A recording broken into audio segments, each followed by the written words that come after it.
ଚାଲନ୍ତୁ ଆଜି ଶୁଣିବା ଜହ୍ନମାମୁଁର ଗପ ଦାନିପଣ। ସୀତାପୁରର ଜମିଦାରଙ୍କ ମନରେ ଗର୍ବ ଥାଏ ଯେ ସେ ସବୁଠାରୁ ବଡ଼ ଜମିଦାର। ଲୋକମାନଙ୍କ ମୁଖରୁ ଧନୀ ବୋଲି ଶୁଣିବା ପାଇଁ ସେ ବ୍ୟାକୁଳ ଥିଲେ। ତେଣୁ କିଏ କିଛି ମାଗିଲେ ସେ କହୁଥିଲେ, ତମେ ଘରକୁ ଆସ, ଆଉ ଯାହା ଚାହିଁବ ନେଇ ଆସିବ। ଏଥିପାଇଁ ସମସ୍ତେ ଭାବୁଥିଲେ ଯେ ଜମିଦାର ସାହେବ ଅତ୍ୟନ୍ତ ଉଦାର ବ୍ୟକ୍ତି। କିନ୍ତୁ ଅସଲ କଥା କେହି ଜାଣନ୍ତିନି।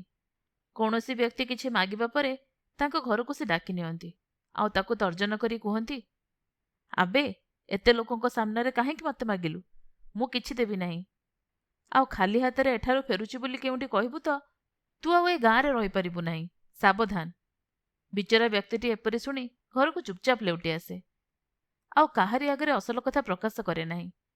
ଏପରି ନୈତ୍ୟନୈମିତିକ ଚାଲିଥାଏ। ହେଲେ ଅନ୍ୟମାନେ ଏ ଖବର ପାଆନ୍ତି ନାହିଁ।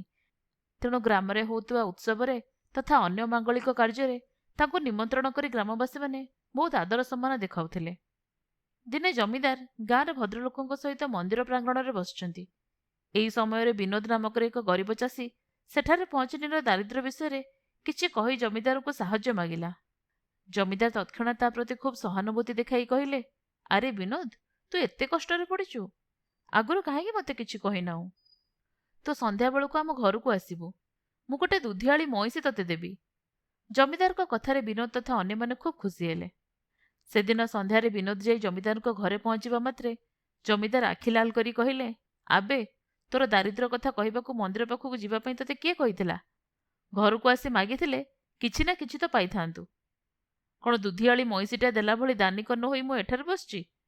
ଚାଲିଯା ଏଠୁ କହୁଛି। ପୁଣି ଥରେ ମୋ ଦୁଆର ମାଡ଼ିଛୁ ତ ଦେଖିବୁ।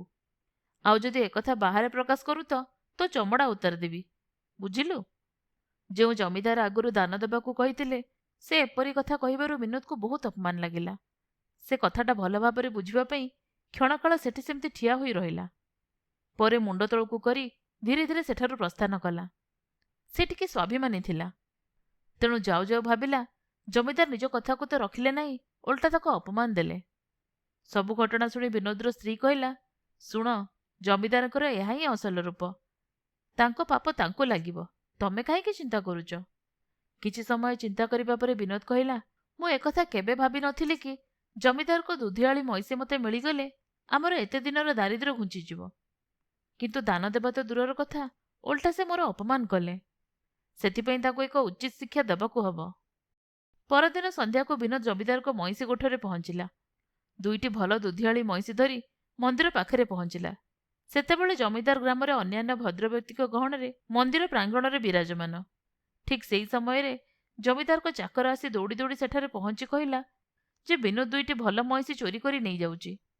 ସେତେବେଳେ ଜମିଦାରକୁ ଘେରି ଗ୍ରାମର ଅନ୍ୟାନ୍ୟ ଗଣ୍ୟମାନ ବ୍ୟକ୍ତି ବସିଥାନ୍ତି। ସେ ସମୟରେ ବିନୋଦ ଆଉ ଜମିଦାରଙ୍କ ଚାକର ଆସି ସେଠାରେ ପହଞ୍ଚିଲେ।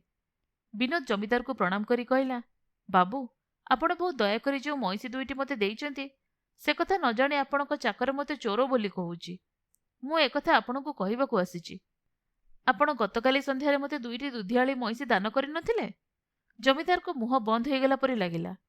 ସେ ଅନ୍ୟ ସବୁ ମାନ୍ୟଗଣ୍ୟ ବ୍ୟକ୍ତିଙ୍କ ମୁହଁକୁ ଚାହିଁ ଚୁପ୍ ହୋଇ ରହିଗଲେ।